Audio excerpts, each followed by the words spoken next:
Opening day is here, baby, and apparently Mother Nature on the East Coast didn't want to cooperate, but we're still back here. Big game breakdowns coming your way. Best bets, of course, getting you ready to bet the MLB card. I say we get right into it with a guy who actually gets to see his home team play a game today. That's Bryan Leonard. He wants to talk Guardians and A's. We're looking at the Guardians, the home favorite here. Bry, how are you looking to bet this I guess we'll call it a not so big game breakdown, but on day one, you never know. How are you betting this one? Grew up in Cleveland, know all about the Indians and the Guardians, and they've never played well in this ballpark, no matter how good or bad the A's have been over the years. Cleveland seems to struggle every time they go to Oakland, and they've done so for many years. Cleveland's a team I'm looking to fade. They were one of my underplays. If you saw any of our videos earlier this week, Cleveland sent their best two prospects back down to the minors, which leaves this offense very shorthanded. Like the past few seasons, they only have 5 or 6 players that are true big league hitters. The current outfield will likely combine for less than 30 homers this season. That's not what you need to compete. There's many players out in baseball themselves will hit over 30 home runs. This Cleveland outfield, until they get one of their minor leaguers up, and they're a cheap organization, so they're not going to bring anybody up for at least a month or so they can get that extra year of eligibility. I believe it's on May 15th, something in that range. But Oakland's a better team than many think, and the pitching staff is starting to come together. Sure, they don't have household names, but the talent is there, especially from a power standpoint. They're a better power hitting team than Cleveland is right now, and they clearly have more power than the Guardians here. Bieber is coming back from injury, but his velocity looked like it was a little bit up. So you got to give him a little bit of credit there. But I think Oakland here in this price range is the way we take a look at this. I like Oakland as the underdog.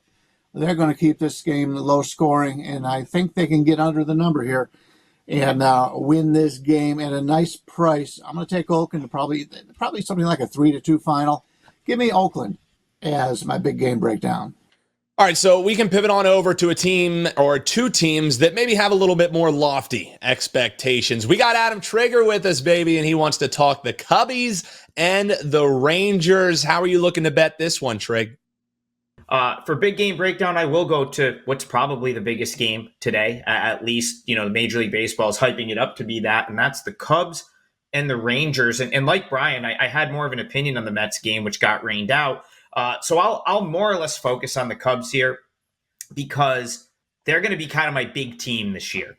And, I lean their way in this game, but because of the magnitude of the game, because of the fact that I do like the Rangers, I'm kind of less inclined to make this a client play or jump in here. But I will probably look to jump in at some point with the Cubs in this series. And I'm certainly all in on the Cubs this season from a long-term standpoint. I think minus 120 on them to make the playoffs is a fantastic bet. I think the Cubs to win their division, the NL Central plus 200 is a fantastic bet. And I don't even mind some long-term futures with the Cubs, a team that if they didn't lose 5 of 6 last year to close the regular season, who knows? This could have been the world. This could have been the World Series. The Diamondbacks were the team that kind of benefited from their late season swoon. They ended up playing the Rangers in the World Series last year. So, I like the Cubs so much because I feel like they are a team that won last year. 83 and 79, I believe, is where they finished. But they're a team with the upside of a team that could win this year with all the young players in this system and in the pipeline, many of which are going to start at the AA level. I think that's what I like the most about the Cubs is that I look at their lineup, which is solid. Happ, Suzuki, Bellinger, Dansby Swanson, Nico Horner. These are guys I like. And the lineup itself is not really set in stone, meaning, there's Pete Crow Armstrong down at AAA. He'll probably be up at some point. Cade Horton is going to start the year at AA. He's got the upside of a guy that can be at the front end of this rotation. So I'm really looking to play on the Cubs this season. There's 5 or 6 other prospects that maybe aren't on track to be in the big leagues this year, but have the upside of someone that could play their way to the big league roster. And you talk about, a rotation that is still, in my opinion, like good enough right out of the gate. And they might get Jameson Tyone back at some point. They've got, like I already said, Horton could pitch his way into the rotation. There's just so much to like about this team. And then, of course, you have Craig Counsell, the new manager. I mean, he's won this division 3 of the last 6 years. He's now inheriting a team that's got so many different pieces. I think he's the guy to put them together. I think that was maybe the Cubs' downfall a little bit last year was, not pushing all the right buttons with all the good talent they did have. Like, they're going to start the year with Keegan Thompson at AAA. Like, he'll probably be a pretty big part of this, staff, whether he's in the bullpen or so on and so forth. There's just so many guys here that are either going to start the year on opening day or that are at the AAA level that could play a big part in this team, that I just think the Cubs are very undervalued based on like where they're sort of priced in the market. Here you can get them at plus 105. I don't hate that. If I was more willing to oppose the Rangers, it would be a play for me. But this is the big, the Rangers are going to unveil their banner. I think it's super cool that they have a season ticket holder throwing out the first pitch tonight. It's a guy that was a season ticket holder since 1979. They're going to throw out the first pitch. So I ultimately decided, of course, big national TV game. I kind of decided I didn't want to go against that. So a lean on the Cubs here, but certainly a team I'll want to buy in with long term, and one I'll be looking to play on before the weekend is over. All right, we know first pitch is back because in true Trig fashion, if you're not ready to bet that one, you obviously weren't listening because he covered just about every damn blade of grass on the field in that one. Hey, guys, if you love the content we're having, make sure you hit that like button. Helps us here. And if you're down there, you might as well hit that subscribe button as well. Tap that little bell. You'll never miss when any of our shows go live, including our individual game breakdowns on MLB, NHL, you name it. We got it here, and we also got for you the best bets. Let's get the action started nice and fast here because we got a first 5 wager from my man Bryan Leonard here, and we got the Cubs in opening day action as we were talking earlier. Let's get into the White Sox and the Tigers. We're starting this one off quick. Bryan, how are you betting it? We're going to get to our best bet in Major League Baseball today, but I just want to talk to you about what we've got going on today. There's hockey going today. We've got our top play in the NHL. It's obviously opening day in baseball. Everything on the site today, 50% off for every handicapper. We've got our top 4 plays up in Major League Baseball. One of those plays will be our best bet on this show. And it's also Sweet 16 weekend. We've got a big 5% play on one game today in college basketball. I believe it's only our third 5% play of the season. So you want to grab that right now. Loaded card here on Thursday. But let's get back to baseball here. I'm going to take a look at a division I'm very familiar with coming from Cleveland, living here in Las Vegas. We're going to take a look at Detroit and the Chicago White Sox. Now we get to start the season off bucking massive public perception.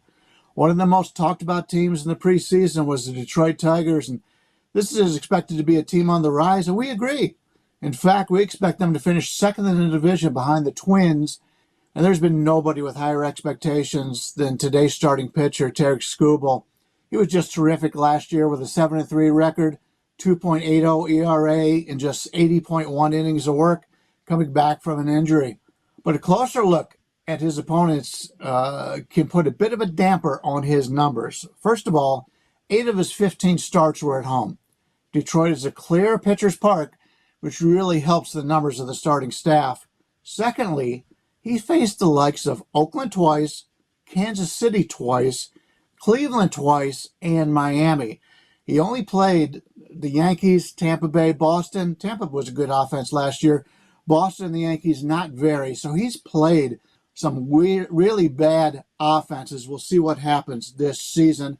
Of course, you got a bad offense he's going against today, and that's going to be the Chicago White Sox. But the Chicago White Sox are a team that everybody thinks is going to be bad. So this is one of the situations where we have a Chicago team that nobody expects to do very well, going against a team that everybody loves and a pitcher everybody loves in Skubal. But we kind of like the White Sox in this game. Garrett Crochet will be on the mound, a player making the jump from the bullpen to the starting rotation. He is making his first major league start of his career. Now, that said, this is a very talented southpaw who deserves the opening day start. He owns a 2.71 ERA in his career with 85 strikeouts and 73 lifetime innings. In his spring starts, he hasn't lost any velocity, making the jump to the rotation, but we don't know how long he's going to go. He didn't pitch very long in the preseason. We're looking probably 3, may get 4 innings out of Crochet here, but we like the situation when Crochet is on the mound. These are the 2 of the 4 worst hitting teams last year against lefties. Chicago with an 81 WRC plus, Detroit coming in at 87. I look for a low-scoring first half of this game, and I'm taking the money here with the White Sox. First 5, plus 140, 145. Let's go with the White Sox as our best bet on today's show. And as Bryan said there, you can get the plays on the diamond for half price today. No code needed. Just go to your favorite Cappers play. Take 50% off any MLB package that's loaded for today. That, of course, ends a little opening day special for you here. And as Bryan also said, White Sox, they might just be live here on opening day. I wonder if, Trig, you're feeling the same because he's looking first 5. Are they barking for the entire game? How are you betting it, Trig? Hey guys, first on Thursday, Sweet 16, I have a 5% college basketball max bet. Nice winner last night with Norfolk State coming back from down 18 to get the win. And I hope we keep it going in the Sweet 16 tonight.